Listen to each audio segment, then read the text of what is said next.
The real estate market isn't crashing, but if you're planning to buy or sell a home in Wisconsin or Northern Illinois, there are some changes happening right now that you need to understand. Over the last few months, I've noticed a growing disconnect between seller expectations and what buyers are actually willing to do. Many sellers are still looking at sales from earlier this year and assuming those same results will happen today. The problem is they're focusing on the sold price instead of understanding what created that sold price. How many offers did that home receive? Was it intentionally priced aggressively? How much competition was there? Did it appraise? Was there inspection issues? Those details matter because buyers are becoming more selective, inspections are becoming more common again, negotiations are becoming more of the norm again.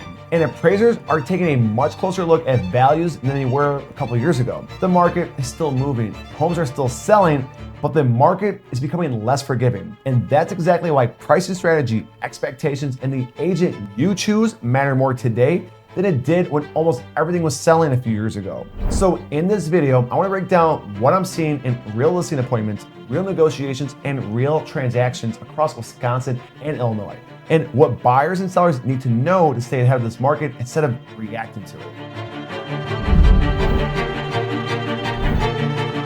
The biggest mistake sellers are making. When I sit down with sellers, one of the first things I hear is, Tony, the house down the street sold for $550,000. And my response is usually, yes, but let's talk about how it got there, because the sold price isn't always the story. The listing price is often the story. A lot of homes that sold over asking price this year were intentionally priced aggressively. The agent knew exactly what they were doing. They created competition, they created urgency, and they created multiple offers. And those buyers pushed for the higher price. But what many sellers are doing today is taking the final sold price from that bidding war and using it as the starting point for their own pricing strategy. Just think about it. Think about it. You're trying to start where another seller's home finished. You're trying to re-raise that benchmark on a number that may have only happened because 10 buyers competed for it. In today's market, in the middle of summer, that could be a dangerous strategy because buyer behavior has been changing. Buyers aren't shopping the way they were 6 months ago. This is probably the biggest shift I've noticed. Buyers are becoming more selective. Earlier in the year, buyers were moving quickly. Today, they're slowing down. They're comparing properties, they're questioning value, they're looking harder at deferred maintenance, they're looking harder at roofs, they're looking harder at mechanical systems, and perhaps most importantly, they're doing inspections. Lots of inspections, fireplace inspections, well inspections, septic tanks, electrical inspections. Over the last few years, buyers became conditioned to waive all that. Today, that's changing. Buyers are asking these questions again. They're requesting repairs, they're negotiating credits, and they're walking away when things don't make sense. And honestly, it's not a bad thing. It's a healthier real estate market, but it does mean sellers, you have to adjust your expectations.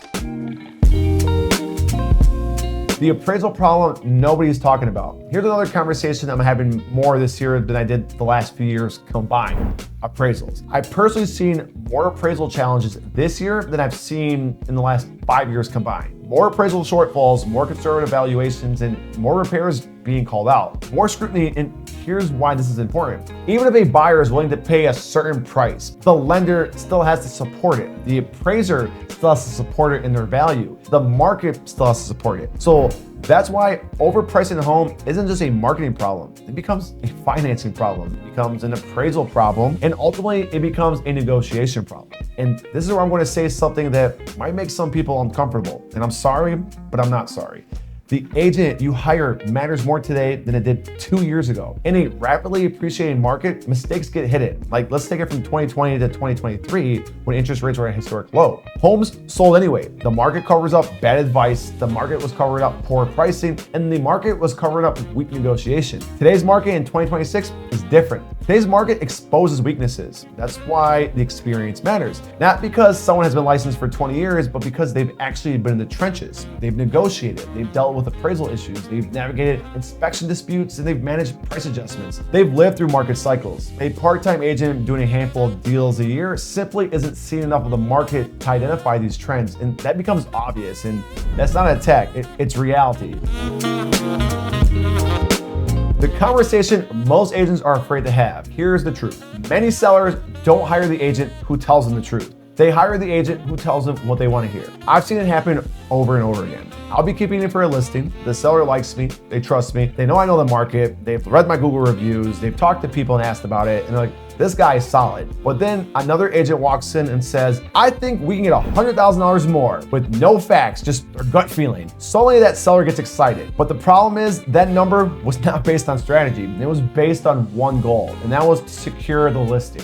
Because here's what often happens next. That home sits on the market, showing slow down, feedback comes in about being overpriced or dated, and then weeks go by on the market. Then that same agent comes back and says, Mr. and Mrs. Seller, we need a price reduction. And then the sellers are looking at each other, shaking their head. I've seen this movie way too many times. And unfortunately, the seller loses. Not because the house wasn't good, not because the market was bad, but because the pricing strategy was wrong from the very beginning.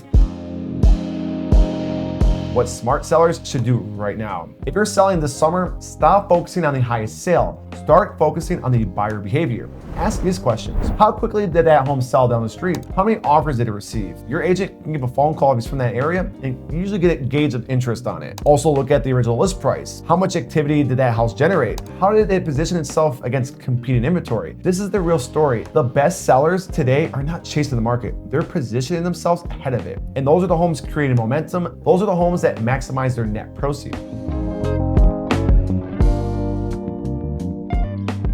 So some of my final thoughts is the market isn't crashing, the market isn't booming, the market is becoming more selective. And a selective market rewards preparation. They reward strategy and they reward honesty. And they punish, and they really punish, unrealistic expectations. The seller who understands that today are going to be in a much better position than the sellers who figured out 60 days on the market. If you're buying, selling, relocating, or investing anywhere in Wisconsin or Illinois, my team and I would love to be your real estate resource of choice. And again, I'm Tony Bitar, your real estate professional in Wisconsin and Illinois, and I'll see you on the next one.